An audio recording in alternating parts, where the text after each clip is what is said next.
Hey everyone, I'm Christy. Welcome back to the channel.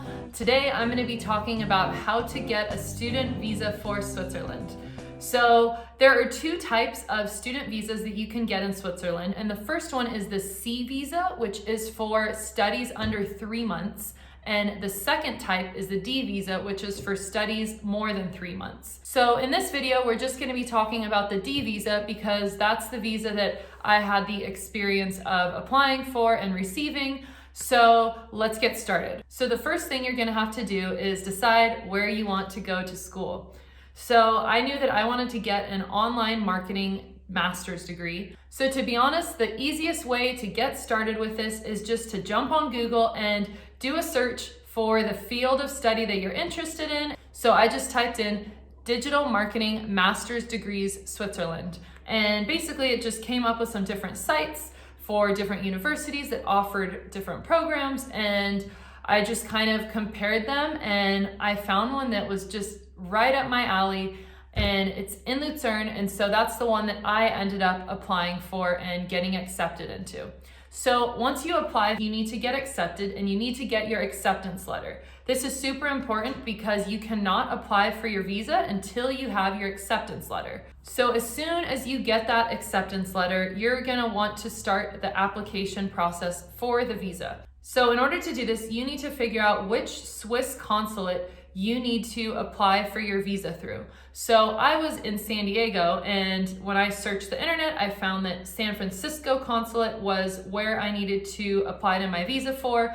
Luckily, the entire process was done online and by mail, so I actually never even had to visit the consulate, which was very good news since that's almost a 9-hour drive from my house. So once you have your acceptance letter and you go online, you're gonna see a checklist of all the items that you need to apply for your visa. So the first thing that you're gonna need is 3 copies of your visa application. Don't forget to sign these application forms. I actually forgot, and then I had to resubmit the application forms the following week, which kind of just delayed the visa process a bit. So super important to remember to sign them. The second thing that you're gonna need is 4 passport photos. They need to be the Swiss size, which is 3.5 by 4.5 centimeters. Then the third thing that you're gonna need is 2 copies of your passport. So this is basically just the photo page and the signature page. Then you're gonna want to send in 2 copies of your acceptance letter from your university and make sure that it talks about the language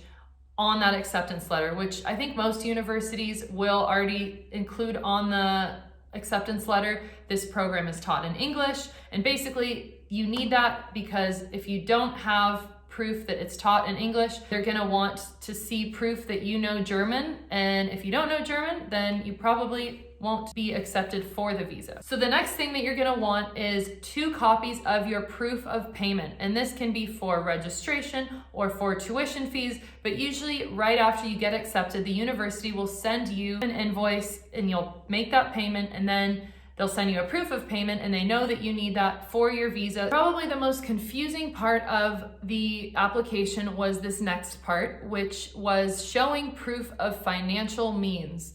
And it was pretty vague on the consulate website as to how much you need to show proof of financial means. So I kind of did some researching around, and a lot of websites said that you need to show that you have at least 30 Swiss francs per day for the amount of time that you're studying. So roughly 1,000 Swiss francs per month, so 12,000 a year, 24,000 for 2 years.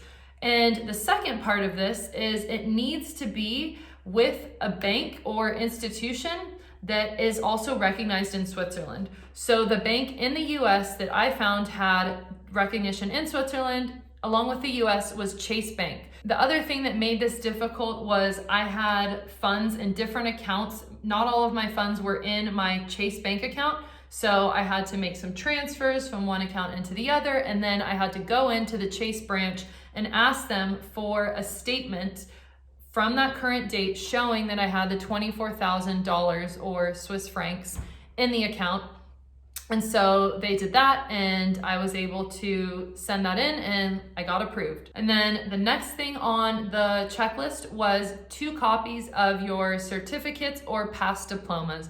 So I just sent in 2 copies of my bachelor's degree, and that was it. The next thing you're gonna need are 2 copies of your CV/resume, and you need to include your name, address, biographical data, your past work, your past schooling, and that's pretty much it. And then the final thing that you're gonna need is 2 copies of a letter of motivation. This is basically a letter outlining your future plans after graduating. So with this letter, they want to make sure that you intend to leave the country after you finish your studies. So this doesn't have to be an essay. My letter was just 1 or 2 paragraphs long, and I just told them why I'm studying in Switzerland and what my plans after graduating are, and that was pretty much it. So then you're gonna wait another 8 to 10 weeks to hear back from them if it's a yay or a nay.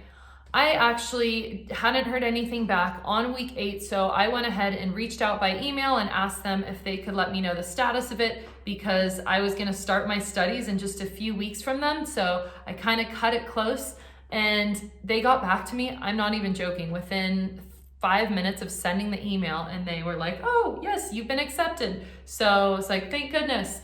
And once you are accepted, then you're gonna need to send in your passport so they can insert the visa into your passport. In order to do this, you're going to need to send along 2 things. You're gonna need to buy 2 shipping labels. The first one is gonna be the shipping label that you put on the outside of the package, which is addressed to the consulate with your return address, and you're gonna want tracking on that just so you know that your passport arrived to the consulate okay.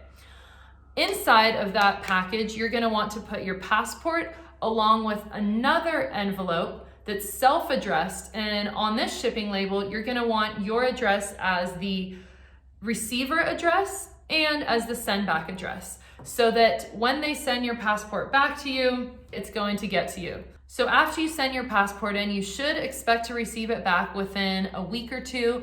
It only took about 5 days for them to get my passport back to me, which was super fast, I thought.